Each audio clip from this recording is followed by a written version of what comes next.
Well, the past few days we've certainly been blessed with just about perfect weather for gardeners. We've had cloudy days with gentle rainfall, and it really brings the vegetables out and growing. Right now our carrots are coming along, and they're not quite ready for harvest just yet. And the way you know is when the shoulder or the top of the carrot root starts to appear at the soil line, then they're ready for pulling. So they're not quite ready just yet, but you might also want to mark your calendar for about mid-July to do a fall seeding of carrots as well. Our cantaloupes are coming along well. I think it really paid off to put those in walls of water because they're off to a good start since we've had a little bit cooler weather. And right now it's time to harvest some kohlrabi. Now, kohlrabi is one vegetable a lot of you may not be familiar with, but really it's an ideal one to grow in the garden. It's a vegetable that can be direct seeded, so you don't have to raise transplants ahead of time, but it gives you a blend of flavors between turnips and cabbage, yet a little bit sweeter and milder. So it's just an ideal cole crop for the garden. Now, kohlrabi a lot of people think of as an above ground turnip, but it really is an adapted stem of a wild cabbage relative that was discovered in Europe several centuries ago. And my husband jokes that you ought to harvest it using a golf club because it looks like a golf ball up on a tee. Let me cut this and I'll show you what we mean by that. This is the actual stem right here, and we cut through that, and then here is the modification where the leaves are growing out, but the leaves are not edible. What you do is just cut off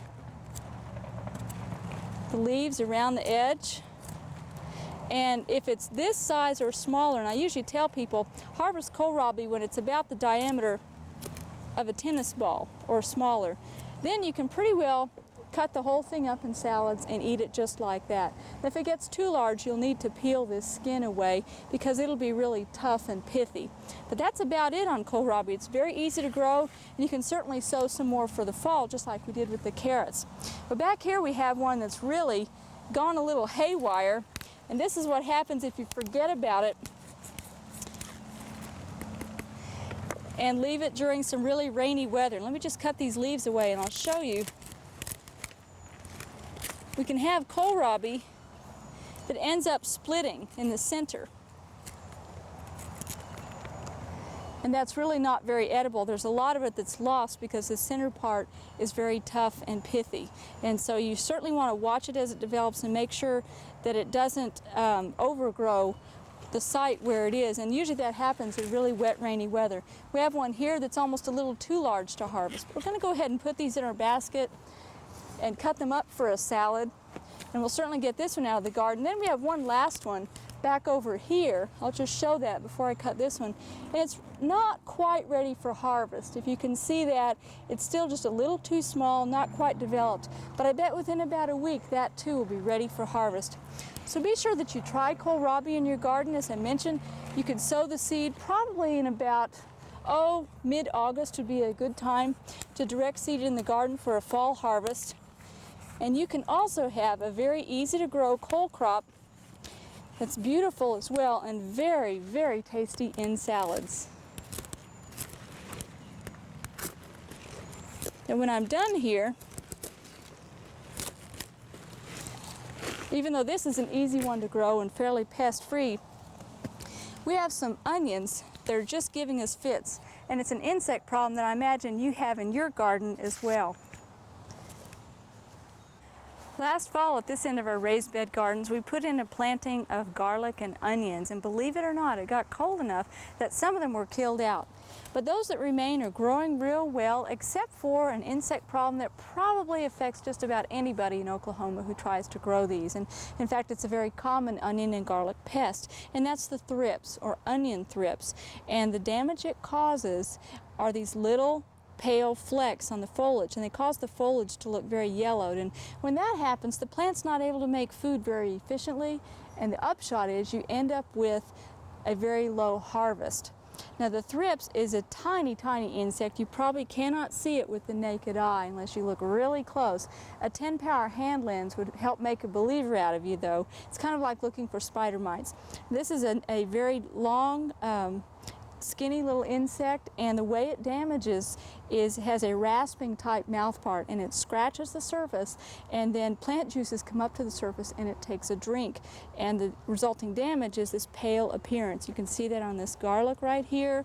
It's affected our potato onions, and it's even affected our nice large Choctaw Trail of Tears onions that we planted last year.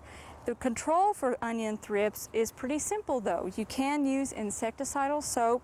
If you repeat those sprays put it on once and then repeat in about 3 days, you can probably get pretty good control, and then keep a close watch on it. Now the time to have sprayed probably ideally would have been about a month ago or so to stay ahead of the problem. It's very advanced right now. As I mentioned, we'll still get a harvest, and let's take a look how these onions are doing. They're not quite ready for digging. Of course, with multiplier onions, you can almost always harvest a little something most any time of year. These are very, very well established. And there's enough there that you could cut those up and use them in soups or stews or stir fry. And don't forget with the multiplier onions that you can very gently break those apart and replant them. Plus there's a bonus up on top here with the small bulbils that are forming. Now these are not very advanced, very far along. If you take a look at this one right over here, they're starting to form little tops now, and probably in about a month when we get into regular harvest time for onions and garlic, you'd be able to gently break those apart and replant them in your garden later in the fall. But that is one common pest of onions and garlic that you really want to stay on top of if you want a nice large harvest. We hope you've enjoyed this classic from the Oklahoma Gardening Vault. Remember, even though these tips and techniques are timeless, there's always something new to learn in the world of gardening. By subscribing to both Oklahoma Gardening and OK Gardening Classics, you'll have access to a wealth of gardening knowledge, both classic and contemporary.